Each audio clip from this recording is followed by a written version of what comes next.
வினைச்சொற்களை பார்ப்போம். வினைச்சொற்கள் நமக்கு ஒவ்வொரு செயலையும் நம்ம செய்யக்கூடிய ஒவ்வொரு செயலுமே வினைச்சொல் தான். வினைச்சொல் நன்றாக தெரிந்து கொண்டால் நாம் பேசுவதற்கும் ஈஸியாக இருக்கும். இப்பொழுது நாம் வினைச்சொல்களை எப்படி எழுதணும், எப்படி படிக்கணுங்கிறத பார்க்க இருக்கோம். நீங்களும் அழகா பார்த்து தெரிஞ்சு எழுதி பழகுங்க.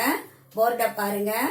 ஒவ்வொரு வார்த்தைகளையும் எப்படி உச்சரிக்கணுங்கிறத நல்லா அழகா கவனிச்சுக்கோங்க. வேர்பு, வேர் வினைச்சொல். கிரியா, ஹிந்தியில கிரியா. இந்த எழுத்து கி பக்கத்துல ஒரு கோடு போட்டா ரா, கிரியா, கிரியா. கிரியானா வினைச்சொல் ஹிந்தியில. அப்ப வினைச்சொற்கள் இருந்தாலே நம்மளுக்கு பேசுறதுக்கு ரொம்ப ஈஸியா இருக்கும். ஆனா வா, ஆனா வா.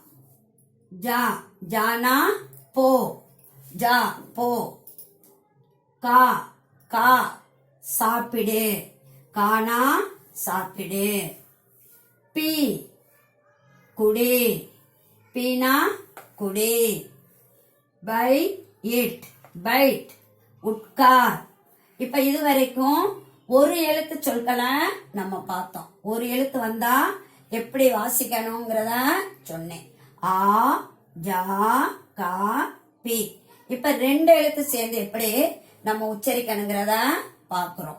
அதாவது ஒரு எழுத்து, இது பை, இது டா, பைட். அப்ப லாஸ்ட் இந்த கிந்தியில மட்டும் லாஸ்ட் நம்ம எந்த எழுத்துல முடிக்கிறோமோ அந்த எழுத்தை வந்து நம்ம குறியில வாசிக்கணும். குறியில உச்சரிச்சாதான் அந்த ரீடிங் வந்து கரெக்டா இருக்கும். இப்ப டானா எட்டு, அந்த மாதிரி. இப்ப பை எட்டு. இப்ப இது பை, இது எட்டு. பைட் உட்கார், பைட்னா உட்காரு. பா எட்டு, இந்த எழுத்து டா தான், ஆனா இத நம்ம குறியில தான் சொல்லணும். எட்டு, பா எட், பட் படி, பட் படி. அடுத்து பா டா, இதத்தான் நம்ம நீட்டி சொல்றோம். ஏன்னா பக்கத்துல ஒரு கோடு போட்டிருக்கோம். பக்கத்துல ஒரு கோடு ஹிந்தியில வந்தா அது தமிழ்ல துணைக்காலுக்கு சமம். ஆகவே நம்ம என்ன செய்யறோம், பக்கத்துல கோடு வரும்போது நீட்டி சொல்றோம். பா டா, படா. கற்றுக்கொடு, கற்று கொடு. சி ஏக், சி ஏக். இது குறிலான எழுத்து. சி குறில இருக்கு, எக் சிக். இதுக்கும் கற்றுக்கொடு, சிக் கற்றுக்கொடு. சி ஏக், இந்த எழுத்து நெடில்ல நீட்டி சொல்றோம். சி ஏக், சி கற்றுக்கொள். சீக்குனா கற்றுக்கொள், சிக்குனா கற்றுக்கொடு, சீக்குனா கற்றுக்கொள். தே ஏக், தே ஏக் பார், தே பார். அடுத்து போ இல், போல். போல்னா பேசு, போல் பேசு. லி இக், லிக் எழுது, லி இக் எழுது, லிக் எழுது. தௌ இட், தௌ ஓடு, தௌ ரன் ஓடு. ரோ, ரோ விப் அழு, ரோ வி அழு. சோ, சோ ஸ்லீப் தூங்கு, சோ ஸ்லீப் தூங்கு. கா சிங் பாடு, கா சிங் பாடு. லா பிரிங் கொண்டு வா, லா பிரிங் கொண்டு வா. தே கிவ் கொடு, தே கிவ் கொடு. லே டேக் எடு, லே டேக் எடு. ஹங்ஸ் லா சிறு, ஹங்ஸ் லா சிறு.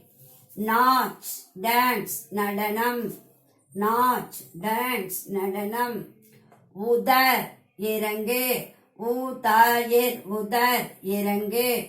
டவுன், உதர் டவுன் இறங்கு. கி இன்ச், கீச். சா பக்கத்துல புள்ளி வர்றதுனால இது இன்ச் சவுண்ட்ல வருது. கி இன்ச், கீச். டிரா இழு, கீச் டிரா இழு. தோ துவை, தோ வாஸ் துவை, தோ வாஸ் துவை. ஜோ, ஜோ உழு, ஜோ ஃப்ளோ உழு, ஜோ ஃப்ளோ உளு மா இங் மா கேள் மா இங் மான் ஆஸ் கேள் கேள் மா இங் மான் கேள் பா கா பகா சமை பா கா பகா குக் சமை பகா குக் சமை தோ ஏட் தோட் உடை தோ ஏட் தோட் கட் உடை தோட் கட் உடை சி இன் சீன்ஸ் பாய்ச்சல் சீன்ஸ் தண்ணீர் பாய்ச்சல். நம்ம இப்ப செடி கொடி மரங்களுக்கெல்லாம் தண்ணி பாய்ச்சனா பானி செஞ்சோம், பானி செஞ்சோன்னா தண்ணி பாய்ச்சுங்க அந்த மாதிரி. அடுத்து சா எட் ஏறு சா எட் அப் ஏறு. இப்ப பஸ் மேல ஏறணும்னா பஸ் பர் சட் பஸ் மேல ஏறு. அடுத்து தி கா திகா காட்சி சோ திகா சோ காட்சி. நம்ம ஏதாவது ஒரு காட்சியை பாக்குறோம்னா அதுக்கு பேரு திகா சோ. ஒரு சோவை பாரு காட்டு, அந்த மாதிரி ஒரு காட்சியை காட்டும் போது திகா. அடுத்து டா கா ஏர் டகர் தங்கு டகர் லிவ் தங்கு. நம்ம ஒரு இடத்துல இருந்து இன்னொரு இடத்துக்கு போய் அங்க தங்கணும்னா டகர் டகரோ. அது இப்போ நம்ம சாதாரண வெர்பத்தான் நான் சொல்லிட்டு இருக்கேன், அது காலத்துக்கு ஏத்த மாதிரி அதை நம்ம உபயோகப்படுத்தணும். அடுத்து பாருங்க சா கி ஏ வேண்டும் சாகியே மஸ்ட் வேண்டும். நமக்கு ரொம்ப ஹிந்தியில உபயோகமா இருக்கக்கூடிய வார்த்தை வந்து சாகியே. எங்க போனாலும் நமக்கு ஏதாவது ஒரு ஹோட்டல் போறோம், எங்கேயாவது போறோம்னா முஜே சாகியே, முஜே காபி சாகியே, முஜே டீ சாகியே, முஜே வடா சாகி. நம்ம என்ன பொருள் விரும்புறோமோ எங்க போய் எது வேண்டும்னு நான் கேட்டனால நம்ம சாகிங்கிற வார்த்தைய யூஸ் பண்ணோம்னா நமக்கு வேண்டும் வேணுங்கிறத மீனிங்க இந்த சாகியே கொடுக்கும். இப்ப இது வரைக்கும் நம்ம அடுத்த வெறுப்புகளையும் பார்ப்போம்.